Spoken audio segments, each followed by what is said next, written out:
പിന്നെ നമ്മുടെ ബഹുമാനായ പ്രതിപക്ഷ നേതാവ് തന്നെ പറയുകയാണ്, ഈ മുഖ്യമന്ത്രി വീട്ടിൽ തന്നെ ഇരിക്കേണ്ടി വരും, വീട്ടിൽ നിന്ന് പുറത്തിറങ്ങാൻ പറ്റില്ല.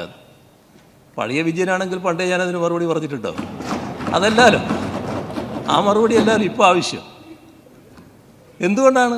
സാധാരണ നിലക്ക് മുഖ്യമന്ത്രി കസേരയിലിരിക്കുന്ന ഒരാളോട് സ്വാഭാവികമായിട്ടുള്ള പ്രതിഷേധങ്ങൾ പ്രകടിപ്പിക്കും. അവർ പിന്നെ പറയേണ്ട കാര്യങ്ങൾ മുഖ്യമന്ത്രിക്കെതിരെ പറഞ്ഞു എന്ന് വരും.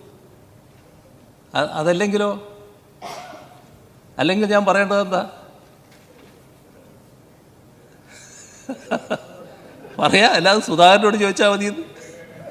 ഇതൊന്നും ഇല്ലാത്ത കാലത്ത്, നിങ്ങളെല്ലാ സർവസജ്ജമായിട്ട് നിൽക്കുന്ന കാലത്ത് ഞാൻ ഈ ഒറ്റത്തടിയായിട്ട് നടന്നില്ലല്ലോ.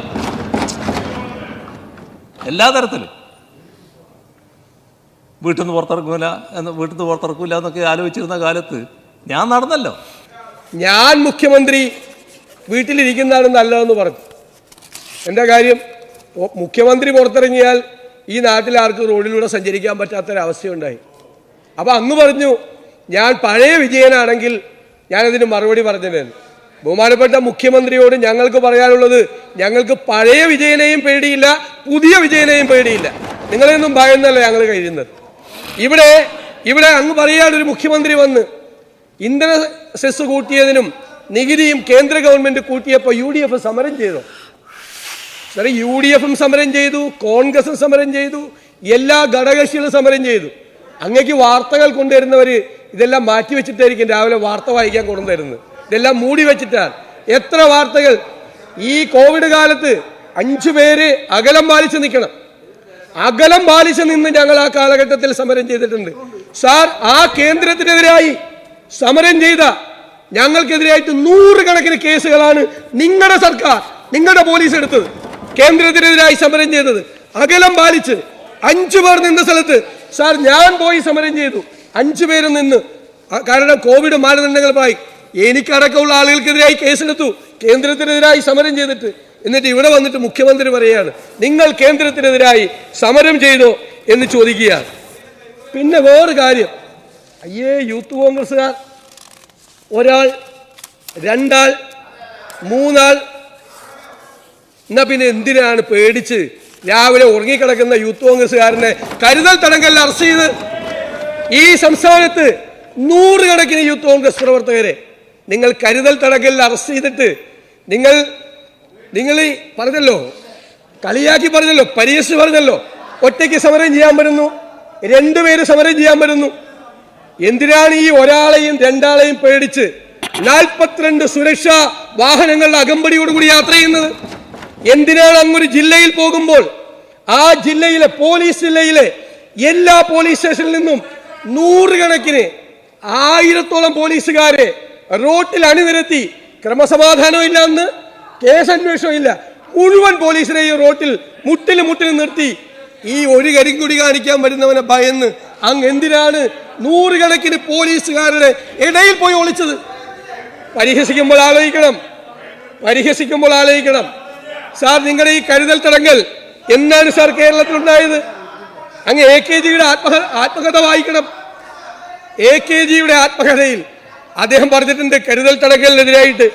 സാർ, ഈ കരുതൽ തടങ്കൽ AKG versus state of Kerala എന്ന് പറയുന്ന പ്രസിദ്ധമായ ഒരു കേസുണ്ട്. സാർ, ആ കേസിൽ പറഞ്ഞിട്ടുണ്ട് ഇത് ചെയ്യാൻ പാടില്ല. പിന്നീട് മനേകാ ഗാന്ധിയുടെ കേസ് വന്നു. സാർ, ഇപ്പോൾ സെക്ഷൻ 51 അനുസരിച്ചിട്ടാണ്, CRPCയുടെ സെക്ഷൻ 151 അനുസരിച്ചിട്ടാണ് കേസെടുക്കുന്നത്. സാർ, എന്താണ് സാർ?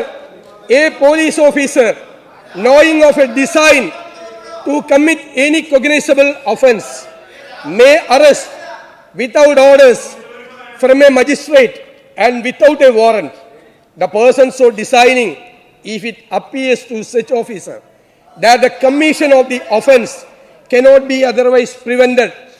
അതായത് sir, A police officer knowing of a design to commit any cognizable offence. Sir, വഴിയിൽ നിന്ന് ഒരാൾ, അങ്ങ് പറഞ്ഞ മാതിരി ഒരാൾ 2 ആൾ ഈ കരിങ്കൊടി കാണിച്ച് പ്രതിഷേധം എന്ന് പറയുന്നതാണോ കൊഗ്നൈസബിൾ ഓഫൻസ്? എന്ത് അധികാരമാണ് നിങ്ങൾക്ക്? രാവിലെ വീട്ടിൽ 4 മണിക്ക് കിടന്നുറങ്ങിയവനെ കരുതൽ തടങ്കൽ ക്രിമിനൽ പ്രൊസീജിയർ കോഡിന്റെ സെക്ഷൻ 151 അറസ്റ്റ് ചെയ്യാൻ. അതാണ് ഞാൻ പറഞ്ഞത്. ഇത് സ്റ്റാലിന്റെ റഷ്യയല്ല. നിങ്ങൾക്ക് കരുതൽ തടങ്കലിൽ ഭരണഘടനാ വിരുദ്ധമായി നിയമവിരുദ്ധമായി വീട്ടിൽ കിടക്കുന്നവനെ അറസ്റ്റ് ചെയ്യാൻ നിങ്ങൾക്ക് അധികാരമില്ല. സർക്കാരിന് പോലീസിന് അപരിമേയങ്ങളായ അധികാരങ്ങളില്ല. ഭരണഘടനയുടെ അകത്ത് നിന്നുകൊണ്ടാണ് സർക്കാർ പ്രവർത്തിക്കേണ്ടത്. നിങ്ങൾ ഭരണഘടനാ വിരുദ്ധമായി പ്രവർത്തിക്കുന്നു.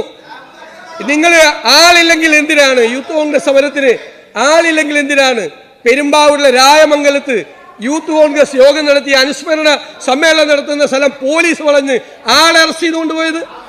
വീട്ടിൽ കിടന്നുറങ്ങുന്നവനെ നിങ്ങൾ അറസ്റ്റ് ചെയ്തെന്തിനാണ് സാർ? ഇതെന്താ സാർ? പ്ലീസ് ഈ കമന്ററി പറയട്ടെ പ്ലീസ്. അദ്ദേഹം പ്രസംഗിക്കട്ടെ സാർ.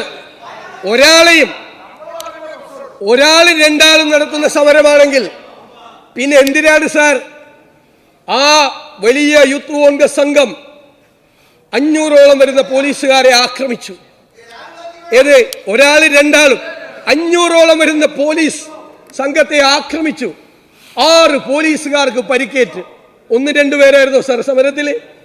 സാർ ആ സമരത്തിന്റെ കളമശ്ശേരിയിൽ നടന്ന സമരത്തിന് പുറകിൽ നിന്നല്ലേ സാർ 150 പോലീസുകാർ വന്ന് ആക്രമിച്ചത്? പുറകിൽ വന്ന് ആക്രമിച്ചു.